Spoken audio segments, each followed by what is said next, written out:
చెప్తామా? హల్లెలూయా. మన మధ్యలో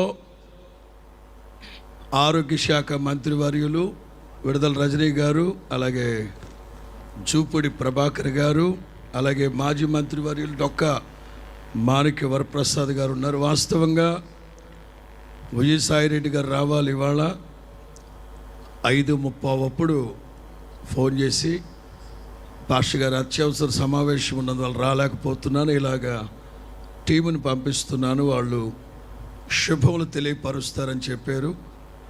మన మధ్యలో ఉన్న మంత్రివర్యులు, అలాగే మాణిక్య వరప్రసాద్ గారు, అలాగే జూపూడి అన్న బాలగారు కూడా వారి శుభములు తెలియపరుస్తారు. ఈ క్రైస్తవ సమాజాన్ని ఉద్దేశించి వారి శుభములు తెలియపరుస్తూ ఉండగా విని చివరిలో వాళ్ళందరి కోసం ప్రార్థన చేయబోతూ ఉన్నాం. సౌండ్ పెంచండి.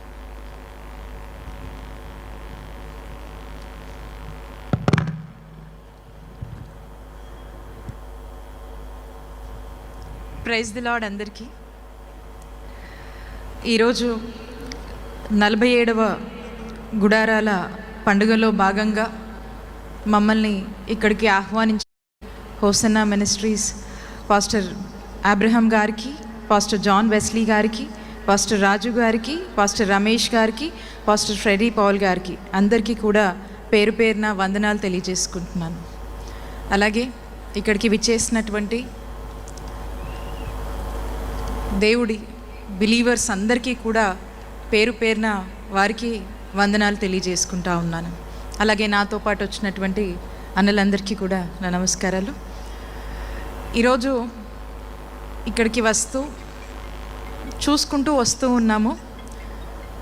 ఇంతమంది ఉన్నారేంటి అని చెప్పి మాట్లాడుకుంటా ఉన్నాము. ఖచ్చితంగా మీరు ఇక్కడ దేవుని మీద ఉన్నటువంటి పూర్తి నమ్మకంతో, వాక్యం మీద ఉన్నటువంటి నమ్మకంతో మీరంతా కూడా ఆ యొక్క సంపూర్ణ నమ్మకంతోనే మీ అందరూ కూడా తరలి వచ్చారు. ఇంత పెద్ద ఎత్తునంటే అది సాధ్యమయ్యే పని కాదు, అసలు సాధ్యమయ్యే పని కాదు. నాకు ఆశ్చర్యంగా ఉంది, అడగాలని ఉంది పాస్టర్స్ గారు అందరినీ కూడా, ఇది ఎలా సాధ్యమో అని చెప్పి. నిజంగా ఆశ్చర్యం, ఎంత అంటే అంత ఆశ్చర్యంగా ఉంది. అలాగే ఇక్కడ కూర్చున్నంతసేపు కొన్ని వాక్యాలు వింటూ వస్తూ ఉన్నాము. నిజమే అనిపించింది, దేవుడు కొంతమందిని ఏర్పరుస్తాడు, చిగురుపరుస్తాడు అని కూడా, చిగురింపజేస్తాడని కూడా చెప్పి మాటల్లో చెప్తూ ఉంటారు. అనిపించింది ఖచ్చితంగా ప్రతిదీ ప్రతి ఒక్కరి జీవితంలో ఏదో ఒక కారణం ఉంటేనే జరుగుతుంది. ఆ కారణం దేవుడు నిర్ణయిస్తాడు. సో కాబట్టి ఆ ప్రకారంగా జరిగిపోతూ ఉంది. అలానే ఇక్కడ కొన్ని మంచి మంచి వాక్యాలు విన్నాం. ఆ వాక్యాలన్నీ కూడా మనము మన నిత్య జీవితంలో వాటిని అడాప్ట్ చేసుకుంటూ వాటిని ఎంతో కొంత మనం ఇంప్లిమెంట్ చేస్తూ గనక ఉంటే ఖచ్చితంగా మంచి మంచి మార్పులు, మంచి రిజల్ట్స్, మంచి పాజిటివ్ థింకింగ్ కూడా మనలో ఉంటుందని భావిస్తూ ఉన్నాను. అలాగే దేవుడు నమ్మినటువంటి ఒక కుటుంబం మన రాష్ట్రంలో పరిపాలన చేస్తూ ఉన్నారు. మరి అలాంటి కుటుంబము బాగుండాలని మీ అందరి ఆశీస్సులు, ప్రేయర్స్ ఆ కుటుంబానికి ఉంటాయని, మా ముఖ్యమంత్రి గారికి ఉంటాయని చెప్పి నేను ఆకాంక్షిస్తూ ఉన్నాను. నేను చాలా అదృష్టవంతురాల్లా ఫీల్ అవుతూ ఉన్నాను. ఇందాక ప్రేయర్లో చెప్తా ఉన్నారు, ఒకటి పిలువబడిన వాళ్ళు, ఇంకొకటి ఏర్పరచబడిన వాళ్ళు. ఖచ్చితంగా ఈరోజైతే మేము పిలువబడిన వాళ్ళమే, మాకు ఆహ్వానం ఉంది.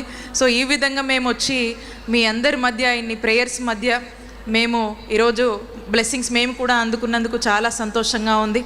ఈరోజు నిజంగా మా అందరికి కూడా చాలా సంతోషంగా ఉందని తెలియజేసుకుంటూ, ఖచ్చితంగా ఒక సేవకుడిలాగా మంచి పరిపాలనని, ఒక ముఖ్యమంత్రి కన్నా కూడా ఒక సేవా తత్వంతో అందిస్తున్నటువంటి ఒక గొప్ప పరిపాలన వల్ల మీ అందరూ చాలా ఆనందంగా ఉన్నారని మేము భావిస్తున్నాము.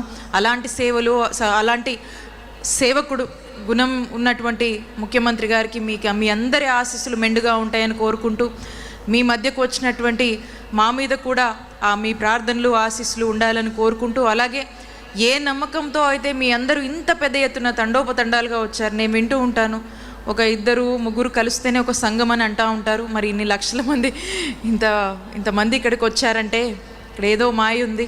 నిజంగా ఇక్కడ తెలుసుకోవాల్సినటువంటి అంశమే, ఆశ్చర్యపోవాల్సినటువంటి అంశమే. ఈ ఆశ్చర్యం అయితే నాలో మాత్రం నేను మర్చిపోని ఈ ఆశ్చర్యాన్ని. కాబట్టి మీ అందరి మధ్యకు వచ్చినందుకు, ఇంత మంచి ప్రేయర్స్లో మేము కూడా పార్ట్ అయినందుకు చాలా సంతోషిస్తున్నాము. మీ అందరి ఆశీస్సులు మా మీద ఉండాలని కోరుకుంటూ మరొకసారి ఈ అవకాశం ఇచ్చినటువంటి పాస్టర్స్ అందరికీ కూడా ధన్యవాదాలు తెలియజేసుకుంటూ, హల్లెలూయా, thank you. God bless you. Hallelujah.